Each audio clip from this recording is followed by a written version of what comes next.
Welcome to my Bommarillu Sunita's kitchen. Cauliflower వేడి నీళ్ళలో వేసి బాగా కడుక్కోవాలండి.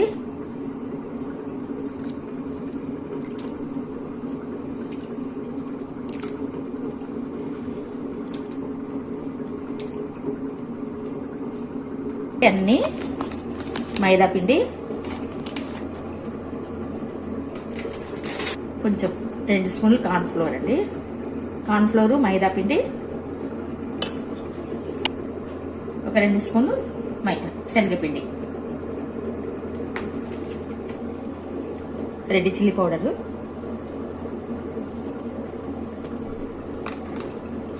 సాల్ట్, లైట్గా పసుపు, 1 స్పూన్ నువ్వులు వేసుకోండి. మీ దగ్గర కాశ్మీర్ చిల్లీ పౌడర్ ఉంటే వేసుకోండి. కొద్దిగా లైట్గా ఇది గోబీ 65 లాగా ఉంటుందండి.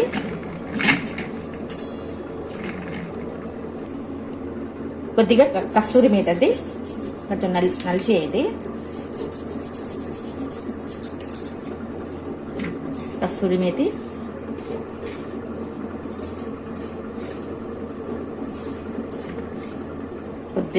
కొద్దిగా చాట్ మసాలా లైట్గా వేసుకోండి. కడిగి పెట్టుకున్న కొత్తిమీర సన్నగా కట్ చేసుకోండి. కడగాలి, కడిగి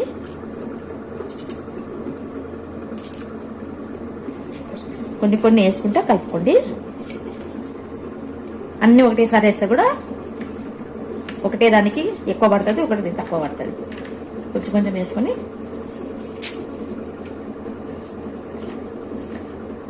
అస్సలు కడిగిన నీళ్ళే సరిపోతాయండి, వేడి నీళ్ళు అవే సరిపోతాయి. మొత్తం అదే నీళ్ళతోనే వేయకూడదండి. అవి స్ట్రైనర్లో వేసినాక ఆ ఉన్న తడితో చేసుకోవాలి.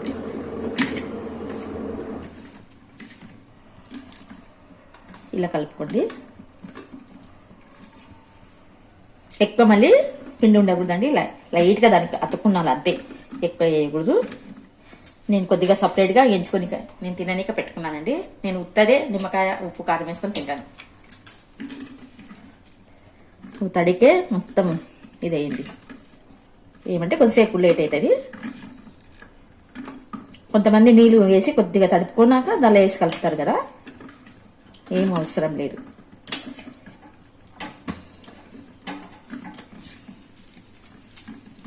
ఇక్కడ నూనె పెట్టుకున్నానండి. ఎక్కువ ఆయిల్ వేయకండి, మిగిలితే స్మెల్ వస్తుందండి. ఇది గోబీ కాలీఫ్లవర్ కొంచెం స్మెల్ ఉంటుంది కదా, ఆయిల్ మాత్రం కొంచెం వేసుకోండి, తగ్గుతుంది. కానీ తింటే మాత్రం చాలా బాగుంటుంది. స్మెల్ మాత్రం చూడలేము, తింటే మాత్రం అంతా చేసినాక చాలా బాగుంటుంది. ఒకటొకటి వేసుకోండి.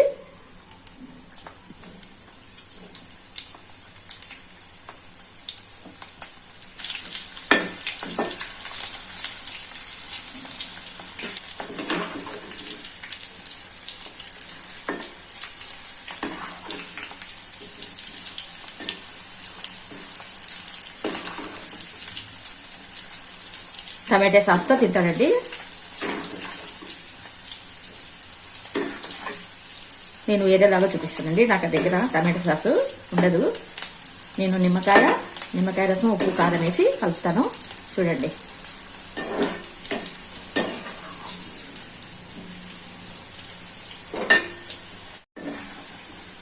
సోడా వేయకూడదండి.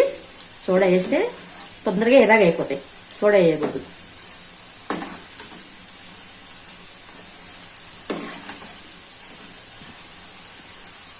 తొందరగా వేసేసుకోవాలి, ఎందుకంటే ముద్ద అవుతుంది. కార్న్ఫ్లోర్ వేసినాం కదా, బంక అయిపోతుంది. చేసిన ఎంబడే వేసేసేయాలి. కాశ్మీర్ చిల్లీ వేసినామంటే మనము ఎర్రగా వస్తుంది.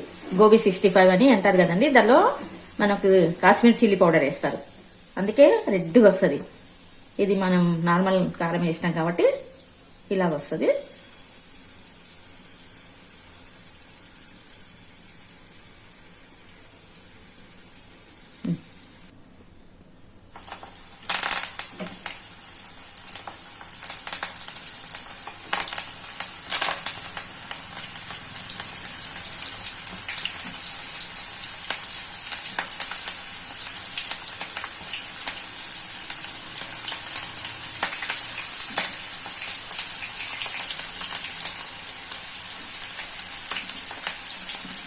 తొందరగా వేయనికి వస్తాయండి. ఇవి కాడలు ఉంటాయి కదా, బాగా తొందరగా వేసుకోవచ్చు. కొంచెము కాలినాక తిప్పాలి, లేకపోతే రవ్వ పెన్నం నూనెలో పడిపోతుంది. ఒక 2 నిమిషాలు ఉన్నాక తిప్పాలండి. వెంబడి తిప్పితే మనకి ఆ పిండి అనేది రవ్వలాగా పడేస్తుంది. చూడండి ఇప్పుడు కాలింది కదా, అస్సలు కింద పడదు.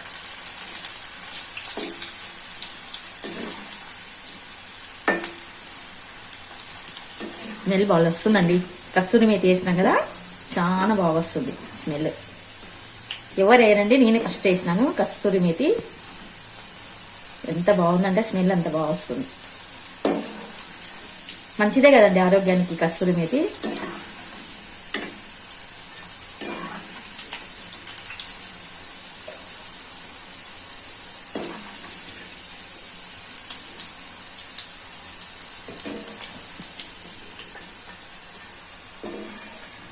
అయినాయండి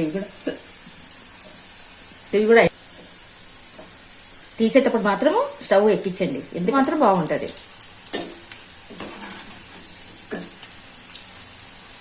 చాలా బాగుంటుందండి. మైదా పిండి, కార్న్ఫ్లోర్, కొద్దిగా శనగపిండి. ఓన్లీ మైదా పిండి కార్న్ఫ్లోర్ ఒకటే వేస్తారు కదా, కొంచెం శనగపిండి కూడా వేయాలండి, చాలా బాగుంటాయి.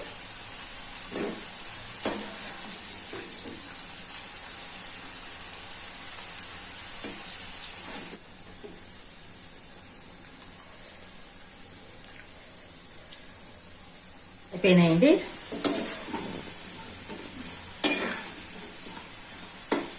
అయిపోయినాయి. లాస్ట్ ట్రిప్ ఇది. మొత్తం వేసేసాం.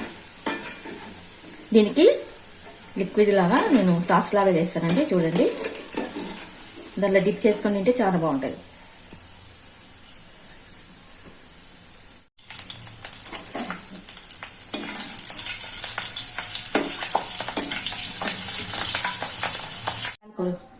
కట్ చేసుకొని తింటే చాలా బాగుంటుంది.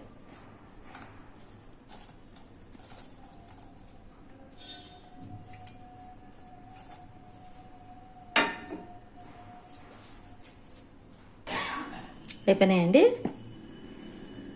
నువ్వులు వేసినాను చూడండి ఎంత బాగా కనిపిస్తున్నాయో. నువ్వులు అక్కడక్కడ కనిపిస్తాయండి, చాలా టేస్ట్ ఉంటాయి. నూనె లేగింటాయి కదా నువ్వులు, చాలా బాగుంటాయి నువ్వులు.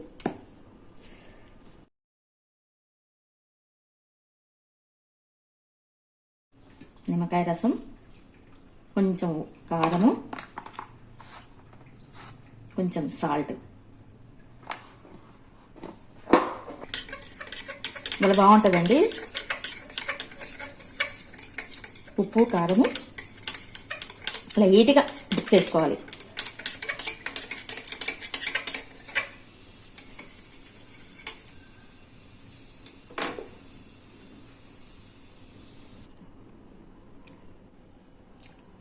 అయిపోయిందండి. దీనికి సాస్ లాగా కొంచెము నిమ్మకాయ రసము, ఉప్పు, కారము, అంతేనండి. మీకు కావాలంటే నిమ్మకాయ లేకుంటే చింతపండు రసం కూడా వేసుకోవచ్చు, చాలా బాగుంటుంది.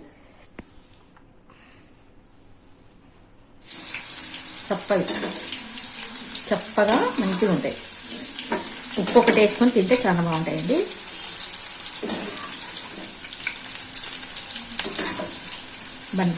బంద్ చేసేసినండి. ఎగిపోయినాయి, తొందరగా ఎగిపోతాయి నూనెలో.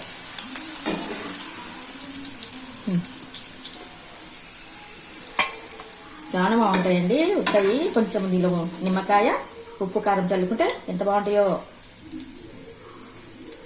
నాకు చాలా ఇష్టం. దీనికి ఉప్పు కారం వేస్తాను అండి. లైట్గా కారము, కొంచెం ఉప్పు లైట్గా వేసుకోండి. అంత కలిపేసి నిమ్మకాయ రసం వండితే చాలా బాగుంటుంది. వేడికి ఉప్పు కరిగిపోతుంది.